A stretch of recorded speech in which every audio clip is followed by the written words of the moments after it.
Ma, Kumusta ang palengke? ba't niyo po natanong? Hindi ba yan ang dahilan kaya wala ka sa libing ni Oyong? Ayos naman po. Meron lang ho akong ginawa para sa isang kaibigan. Manisan, alam ko kung kailan ka nagsasabi ng totoo at alam ko kung kailan ka nagsisinungaling.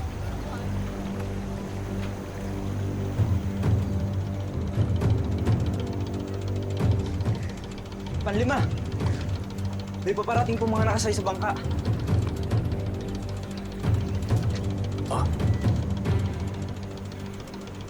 Yan ang mga bangka ng mga namaril sa atin. Magsitago kayo! Bumalik ang mga masasamang loob! Tayo mga! Manisan! Manisan! Pasok ka na doon! Angat! Matagal ko na ho. Hindi tayo pagkakataon. Makausap sila. Manisan!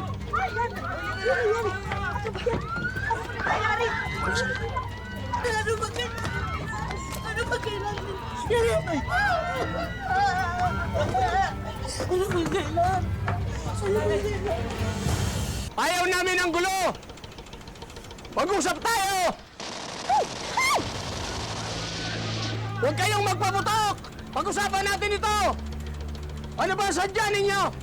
Bibigyan ko kayo ng 24 na oras para lumaya sa isla na ito. Kung magmamatigas kayo at nandito pa rin kayo sa pagbalik namin, sisiguraduhin kong hindi na kayo makakaalis ng buhay. Kaka! Nakikiusap po ako sa inyo. Sabihin niyo ho sa akin kung saan niyo dinala ang anak ko. Kung saan niyo dinala si Sahaya. Huwag nyo nang hanapin yon. Malamang patay na yon. Ano ginawa niyo sa kanya? Ay! Tama na maraming satsat. Basta ang gusto ko, pagbalik namin dito bukas, wala na kayong lahat! Nagkakaintindihan ba tayo? Ha? Tara na!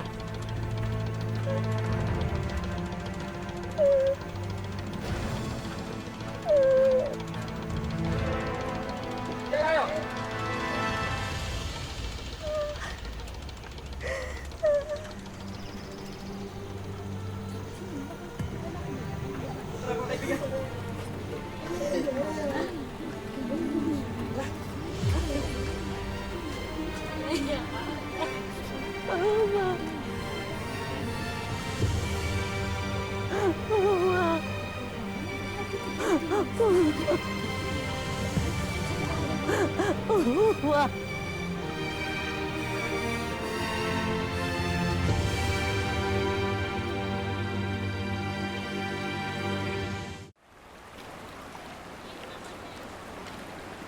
Totoo ba yung sinabi nila? Napatay na si Sahaya? Hindi ako naniniwala doon. Hanggat hindi ko nakikita ang bangkay ng apo ko, hindi ako maniniwalang iniwan na niya tayo. Pero sadyang malulupit ang mga pirata na yon. At ang mga Tama ginagawa. na po. Babu, tama na po. Hindi ako na ho pag-usapan yan. Hindi ho totoo na wala na ang leleg ko. Uuwi ang anak ko. At hindi ako aalis dito. Pagkat hindi siya bumabalik, kahit takutin pa ako ng mga saitan.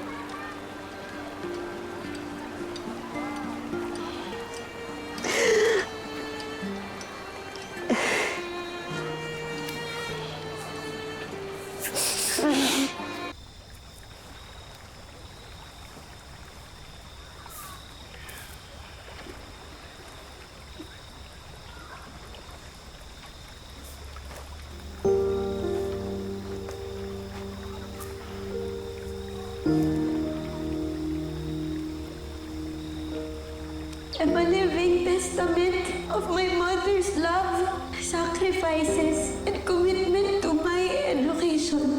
Ang unggo ko, ang dahilan ko bakit ako nagsisikap sa buhay. Kinaya niya ang lahat. Pinrotektahan niya ako. Inuna ho niya ang kapakanan ko kaysa sa sarili niya.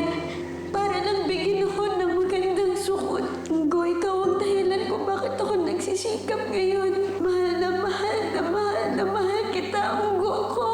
Sana napapasaya ko kayo at ang lahat ng mga umbo natin. Unggo, para sa'yo ang karangalan na ito.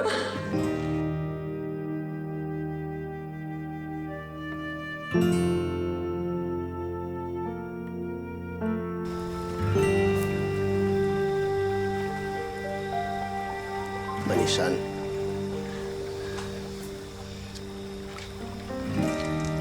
Maalis talaga tayo dito nang hindi ba umuwi si Saya?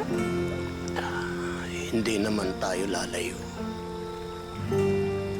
At saka anak, hindi ko naman ginusto na iwan natin ang buhay natin dito. Wala na yun sa aking mga kamay. Oh, mole na ka, lele ko. Oh, mole na ka. Oh, mole na ka, lele ko. Mole na.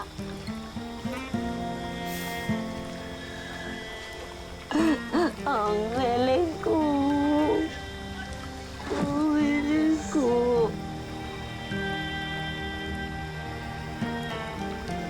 Mole na.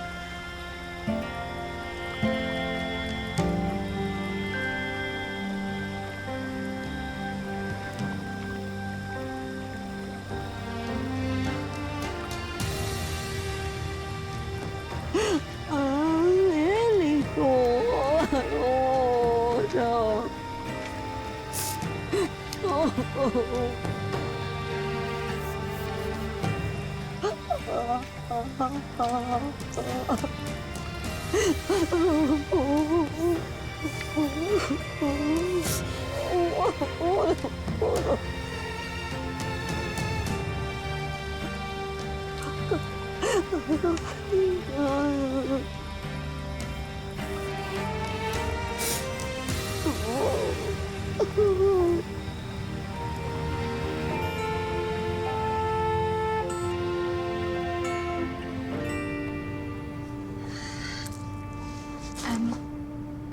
Pasensya na, ito lang yung mga damit na mapapahiram ko sa'yo, ha? Magsukod po, Ma'am Lindsay. Napakabait niyo po, tsaka napakamaalaga niyo po para po kayong unggo ko. Unggo? Nanay. Grabe naman, mother agad yung reference. Ano ka ba? I'm still young. Kasing ganda ka rin ba yung mommy mo? Miss na miss ko na po siya.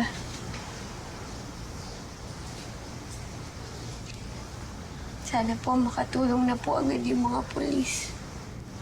Para po makauwi na po ako. Miss ko na po ang pamilya ko. Miss ko na po ang ungko ko. What about your tatay? Sa litrato ko lang po siya nakilala.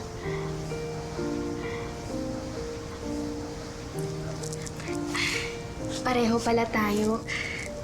Hindi ko rin kasi na-meet yung biological father ko. Sino po yung tinatawag niyo pong daddy na dadating po dito?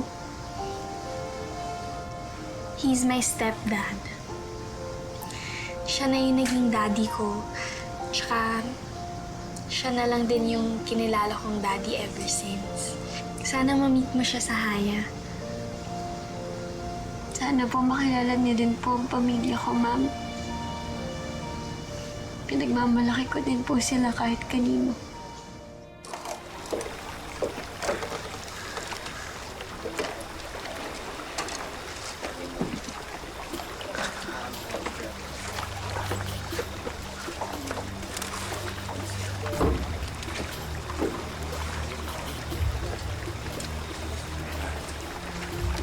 Kaka, para sa inyong pamtulakan kung aalis rin naman tayo dito? Para ito ba yung mga saitan na nagbibigay sa atin ng busong? Para hindi na rin sila sumunod sa islang lilipatan natin.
ang kampong, saya, amuli na ka.